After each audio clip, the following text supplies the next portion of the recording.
Good morning and a happy Sunday to you all. Welcome to another edition of Klugula Reads His Classics.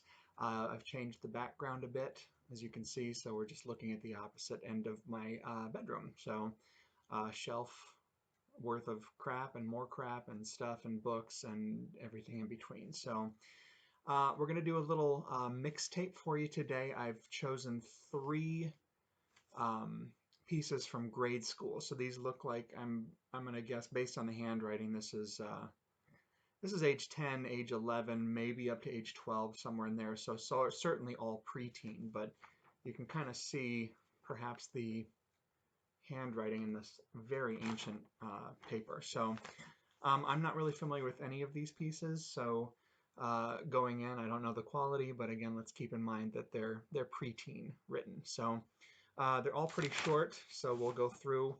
If I do stumble here and there, it's because I can't read this beautiful cursive writing on these ancient texts. So anyway, the first one doesn't seem to have a title, so we'll just kind of go in and see what happens. Uh, Dark world, darker than ours, hides a horrible and terrifying menace more powerful than anything known to man. This menace has no name and cannot be seen. You could say it has one name, fear. Okay, clearly this is very inspired by recent screenings of Nightmare on Elm Street. Okay. Tina watched the movie A Nightmare on Elm Street and shivered at the thought of her name in it. The thought of Freddy was still in her mind as she walked slowly to her bedroom. Her light switch was on the other side of the room, and Tina was afraid to walk through her dark room. Tina called to her mother, and she came running to her daughter. "What is it?" she asked. "Will you please turn on my light?" pleaded Tina. "Please?" "Oh, honestly," complained Tina's mother, "I don't see why you watch those movies if you're so scared of them." "Come on," said Tina, "I'm tired." "Oh, all right," sighed her mother. "I'll turn on your light. Oh, and by the way, Freddie told me he'd be meeting you tonight for a late night date." She laughed and walked on down the hall, singing the 1-2 Freddie's Coming for You song and smiled at her daughter. "Mother, you didn't turn on my light," yelled Tina. "Oh, well, I guess I'll have to turn it on myself." Tina walked slowly and quietly into her bedroom and turned on her light, and standing in front of her was Freddie. "Hi, Tina," said Freddie. "Remember me?" "Oh my God!" cried Tina. "This is God," said Freddie, and Tina, remembering that line in the movie, screamed but was soon stopped by Freddie's finger knives against her throat. At about the same moment, Daniel was watching Dawn of the Dead and was scared, or more like terrified. This guy was getting his body torn open by a bunch of zombies. And that's where that piece ends. So clearly that was very inspired by the horror films being watched at that particular time, 10 and 11.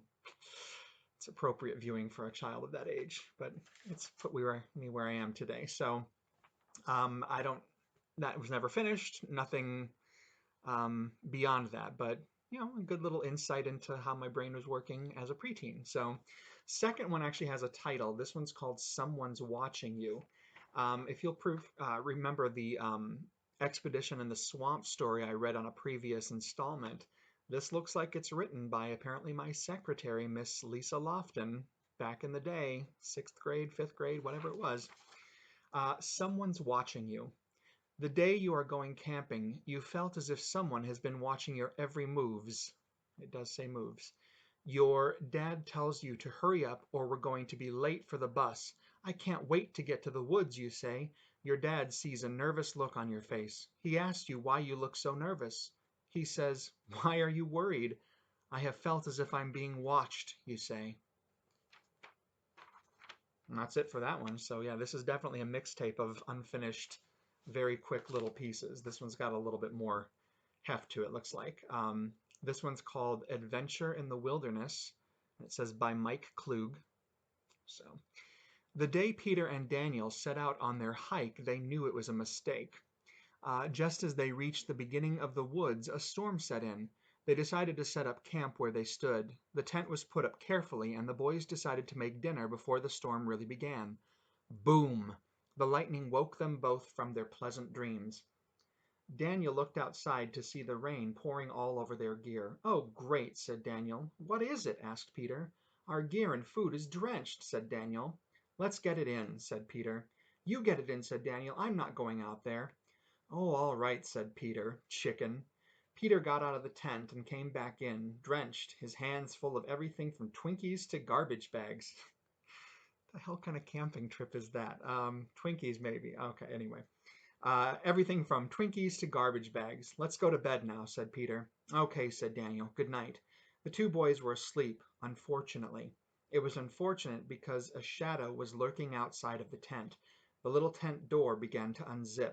A face looked in.